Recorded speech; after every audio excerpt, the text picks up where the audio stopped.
I want to do a story about this idea that an ounce of prevention is really worth a pound of cure.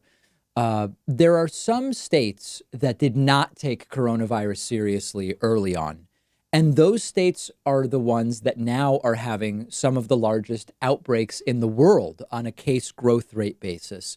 And some of them are being forced to now go in the complete opposite direction and adopt some of the even more authoritarian techniques or rules than we saw in some of the early hotspots. And we talked earlier about California, Florida, Arizona, Carolinas, Tennessee, Louisiana, Mississippi, red states plus California, basically. But I want to talk about Texas briefly right now. Texas hesitated to do much early on in the pandemic. Texas then, after sort of closing some stuff, they started reopening very quickly. Mask use was not high in Texas for a very long time. Their Republican Lieutenant Governor Dan Patrick, you might remember, went on TV and said, I would sacrifice myself, and I know many other grandparents would as well, to coronavirus to save the economy.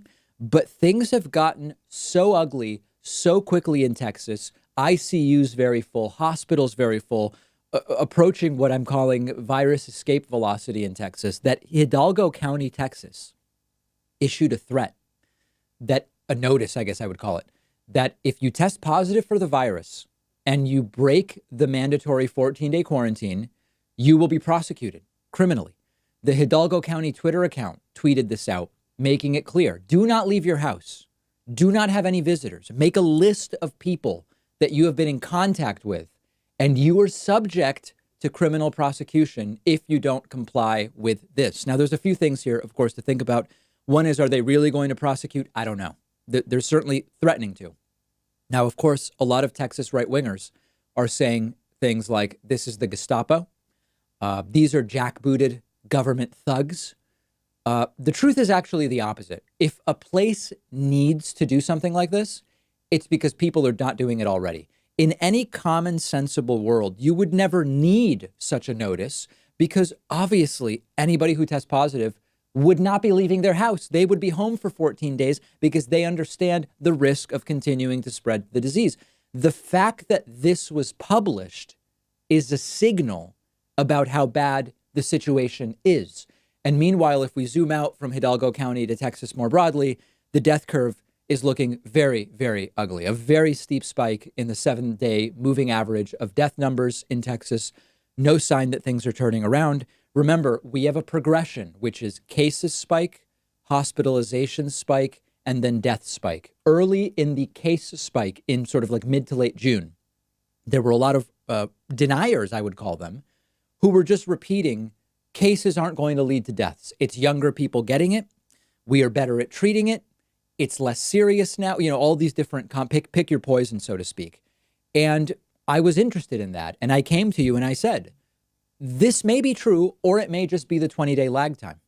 Then we started to see hospitalizations increase in Texas. We heard in Houston that a bunch of ICUs were getting full. We heard in Austin, the mayor of Austin was concerned about how full they were getting.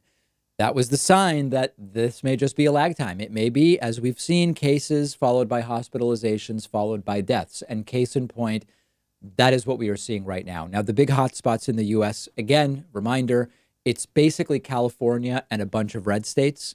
Dr. Fauci a couple of weeks ago said we could be heading towards 100,000 cases per day. We've been sort of steadying on weekdays between 60 and 75,000 cases per day. I wouldn't be shocked if we do an 80,000 new case day this week. If things do not turn around, again, I know I'm doing this twice today, but it's so important. I know we have a lot of viewers in these areas. We are going to reach virus escape velocity. And by August 15th, it could make today look not that bad. And that's very, very scary. So we haven't won. This is not what winning looks like. Do not be confused. Not that many of you are, but most of you understand that we are not winning. And forget about August 15th.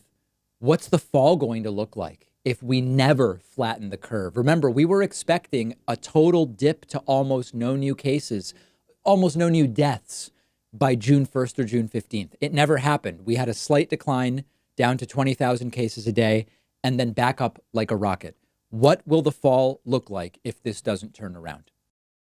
I'm really excited that one of our sponsors today is Helix Sleep. I sleep on a Helix mattress at home. I absolutely love it. And that's why I reached out to them about sponsoring the David Pakman Show. Buying a mattress in the past was always a huge guessing game for me. I didn't know what I actually needed. I didn't know what I would like. But Helix has a sleep quiz on their website. You tell them your body type, your sleeping position, your back pain issues you might have, and their tool matched me with a mattress that is perfect for me. It's cool enough at night. It's the right firmness. I generally just do way better sleeping these days because of the mattress. Helix was awarded #1 best overall mattress for the last 2 years by both GQ and Wired Magazine. It is well deserved, I can tell you firsthand. Every Helix mattress comes with a 10-year warranty. You can try the mattress risk-free for 100 nights, and they will even come pick it up at your house if you don't love it. But I know you will. All of my viewers will get up to $200 off your order, and you'll get 2 super premium pillows for free when you go to the link right underneath this video.